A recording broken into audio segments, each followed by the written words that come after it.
로널드 F. 맥스웰 감독의 서사시 전쟁 영화 게티즈버그는 전쟁과 인간의 갈등, 인물 간 관계, 그리고 이상과 현실의 괴리를 다룬다.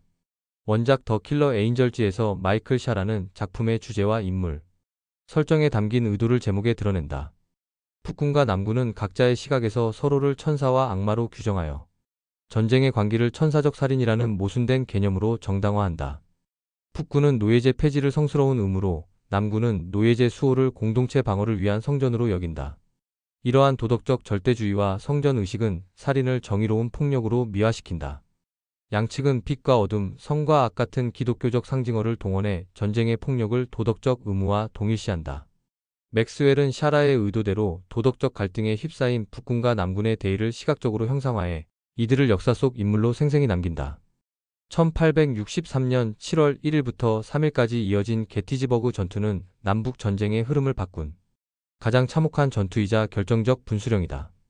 율리시스 그랜트가 지휘하는 북군이 미시시피강 유역 픽스버그의 남서부 전선을 공략하자 남군은 위기에 봉착한다. 버지니아 주의 리치먼드를 거점으로 한 남군은 동부 전선의 챈슬러지빌 전투에서 북부의 포토맥군에게 승리를 거두며 반전의 기회를 노린다. 북버지니아 남부군을 지휘하는 로버트 리는 남서부 전선을 지원하는 대신 포토맥 강을 건너서 워싱턴을 거점으로 한 북군에 선제 타격을 가한다. 픽스버그로 보내려 한 1군 단장 제임스 롱스트리트의 병력을 동부 전선에 집중하여 펜실바니아의 풍부한 전략물자의 선점에 나선다. 1863년 6월 28일 링컨 대통령은 챈슬러지빌 전투에서 패배한 조지프 후커를 5군단 군단장 조지 고든 미드로 교체한다. 북군의 포토맥군 사령관에 임명된 미드는 챈슬러지빌 전투의 패배를 통해 남군의 움직임을 상세히 알게 된다. 6월 29일 남군이 챔버스버그로부터 반원형으로 해리스버그와 게티즈버그 가까이 길게 진영을 갖춰 캐시타운에 집결하자 미드는 기병사단장 뷰포드가 이끄는 기병정찰대를 내보낸다. 게티즈버그에 제일 먼저 도착한 뷰포드는 주변 지형을 살펴 고지 선점의 중요성을 간파한 후 1군 단장 존 레이놀즈에게 병력 지원을 요청한다. 뷰포드는 남부군이 서쪽에서 게티즈버그로 진군하리라 예상하며 서쪽의 신사 능선, 맥퍼슨 능선 및 신학교 능선에 방어진을 친다. 북군의 보병 사단이 남쪽의 묘지 언덕, 묘지 능선 및 컬프스 언덕에 진지를 구축할 시간을 번다. 7월 1일 워싱턴에서 자동차로 1시간 거리의 북쪽에 위치한 펜실바니아 주의 작은 마을 인근에서 첫 교전이 시작된다. 뷰포드는 적은 기병 사단 병력으로 강력한 남군의 보병 사단에 맞선다.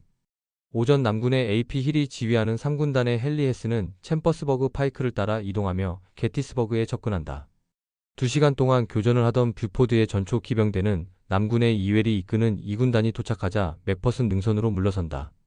북군의 1군단이 가세하며 챔버스버그 파이크 전투에 화력이 집중된 와중에 레이놀즈 1군 단장이 남부군 사수의 저격에 쓰러진다. 오후에 재개된 전투에서 3군단 전체가 투입되자 북군의 1군단은 신학교 능선으로 후퇴한다. 하워드 휘하 11군단의 합류로 북군은 게티스버그의 북쪽, 북서쪽, 서쪽에 방어선을 쌓는다. 남군 2군단의 화력에 북군의 방어선이 무너짐에 따라서 북군의 11군단은 묘지 언덕으로 일시적 퇴각을 하며 슈타인베어의 예비 부대를 배치시킨다.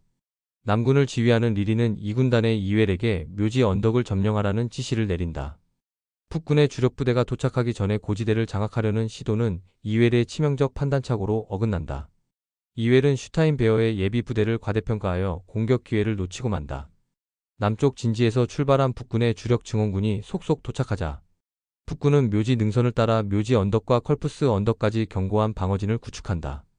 남군의 리리는 고심 끝에 묘지 능선의 선제 공격으로 컬프스 언덕의 북군을 유인할 전략을 짠다. 1군단의 롱스트리트가 대안을 내놓지만 리리의 자만심에 묻힌다.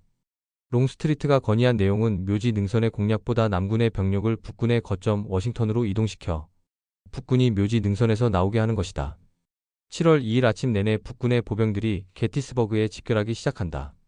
남동쪽 컬프스 힐에서 북서쪽을 지나 남쪽 묘지 언덕까지 전선을 이은 북군은 남쪽의 묘지 능선을 따라 리틀 라운드 탑까지 낚싯바늘 모양의 방어선을 쌓는다. 정오 무렵 남군 1군단의 롱스트리트는 리의 명령에 따라 묘지 능선의 좌측에 다가서다. 시클즈가 이끄는 북군 3군단을 발견한다. 시클즈는 남쪽 끝 묘지 능선을 방어하라는 명령을 어기고 방어선을 리틀 라운드 탑 아래까지 내린다. 북군 3군단의 재배치는 포격에 유리한 고지 선전보다 방어가 어려운 돌출 부위를 형성해 위기를 자초한다. 오후 늦게 롱스트리트 휘하의 사단은 방어선에 빈틈이 생긴 북군 3군단의 좌측에 맹렬한 공격을 개시한다. 북군의 시클스는 포탄 파편에 다리가 날아가고 3군단은 괴멸 직전에 이른다. 북군의 포토맥군 사령관 미드가 보낸 증원군 역시 묘지 능선까지 퇴각한다.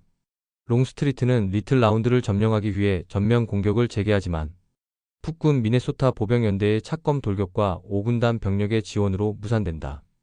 저녁 무렵 시작된 남군 2군단의 컬프스 언덕에 대한 공략 역시 북군 12군단 소속의 뉴욕 여단이 구축한 방어선에 막힌다. 어둠이 깔릴 무렵 남군 3군단이 동쪽 묘지 언덕에 포진한 북군 11군단을 공격하지만 증원군이 도착하자 후퇴하고 만다. 7월 3일 오후 1시경 피켓의 버지니아 사단이 도착하자 남군 1군단의 롱스트리트는 북군 중앙 라인의 공격을 시작한다.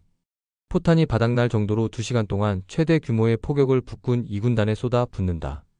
오후 3시경 북군 포토맥군 포병대의 포격이 잠잠해지자 힐 3군단의 일부와 피켓 사단 1만 2,500명은 피켓의 돌격으로 알려진 진격을 시작한다. 남군의 병사들은 신학교 능선에서 나와 북군 2군단의 포격을 뚫고 약 1.5km의 평원을 지난다. 엄폐물도 없는 탁 트인 평원을 통과한 잔여 병력은 북군의 방어선에서 격렬한 백병전을 치른다. 총검과 바위, 심지어 맨손으로 싸운 남군은 거의 절반이 죽고 피켓 사단은 3분의 2의 병력을 잃는다. 북군의 포토맥군 사령관 미드는 빗줄기 속에 퇴각하는 남군을 쫓지 않는다. 게티스버그에서 커다란 손실을 입은 남군은 버지니아주로 철수한다.